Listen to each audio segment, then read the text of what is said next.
আজকের সব পত্রিকাতেই সাবেক প্রধানমন্ত্রী শেখ হাসিনার বিরুদ্ধে হত্যা মামলা, সাবেক আইনমন্ত্রী আনিসুল হক ও সাবেক প্রধানমন্ত্রী শেখ হাসিনার বেসরকারি শিল্প বিনিয়োগ বিষয়ক উপদেষ্টা সালমান এফ রহমানের গ্রেফতারের খবর আর 15ই আগস্টের ছুটি বাতিলের সংবাদ প্রাধান্য পেয়েছে।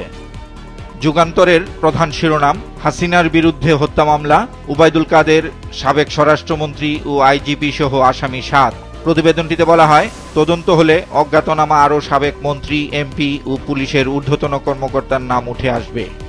তাদের দ্বিতীয় প্রধান শিরোনাম, দুর্নীতির গডফাদার সালমান এফ রহমান গ্রেফতার, নৌকায় পালাতে গিয়ে সদরঘাটে ধরা। প্রতিবেদনটিতে বলা হয়, একই সঙ্গে সাবেক আইনমন্ত্রী আনিসুল হককেও গ্রেফতার করা হয়েছে। তাদেরকে নিউ মার্কেট থানায় করা 2টি হত্যা মামলার আসামি হিসেবে গ্রেফতার করা হয়।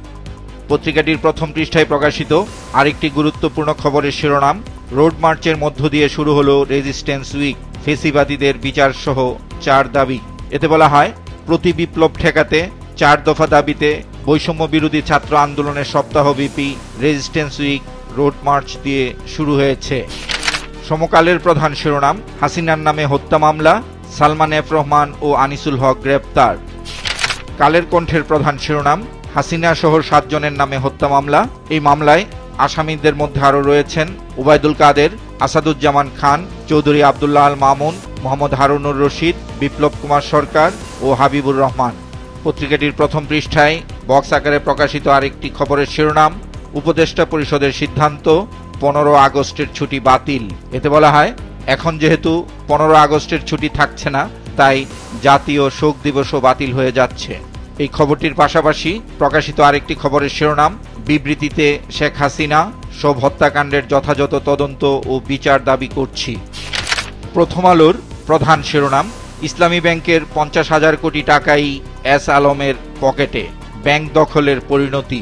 এতে বলা হয়, নিয়মকানুন ভেঙে 7 বছরে এই টাকা বের করে নিয়েছে এস আলম গ্রুপ ও স্বার্থ সংশ্লিষ্টরা। ফলে তারল্য সংকটে প্রতিদিন জরিমানা দিচ্ছে ব্যাংকটি।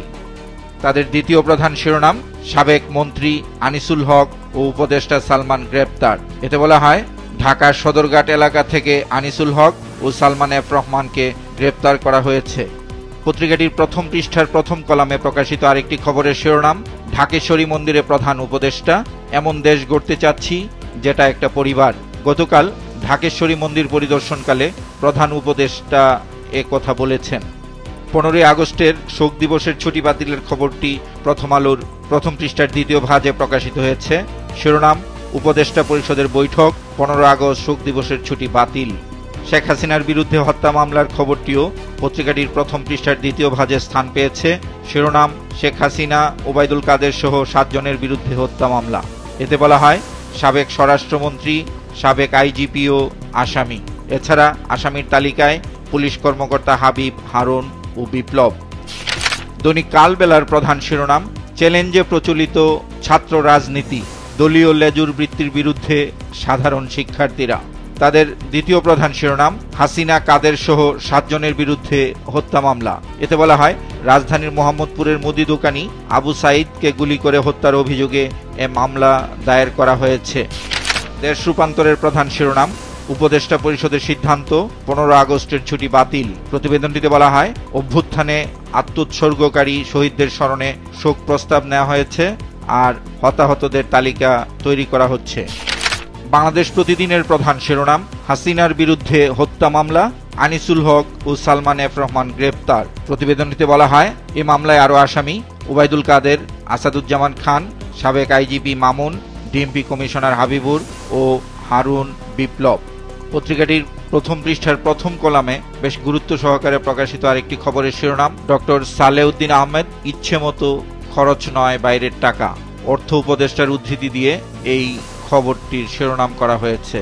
পত্রিকাটির দ্বিতীয় পৃষ্ঠায় আরেকটি গুরুত্বপূর্ণ খবরের শিরোনাম, ব্যাংকে চলছে অস্থিরতা।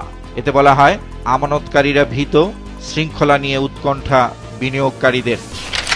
ইংরেজি দৈনিক দ্য ডেইলি স্টারের প্রধান শিরোনাম, Salman, Anisul arrested in Sadarghat, they are accused in case over killing of student during protest. প্রতিবেদনটিতে বলা হয়েছে, সাবেক প্রধানমন্ত্রী শেখ হাসিনার সাবেক উপদেষ্টা সালমান এফ রহমান ও সাবেক আইনমন্ত্রী আনিসুল হককে সদরঘাট থেকে গ্রেপ্তার করা হয়েছে। ছাত্র জনতার বিক্ষোভের সময় শিক্ষার্থী হত্যার মামলায় তাদের গ্রেপ্তার করা হয়।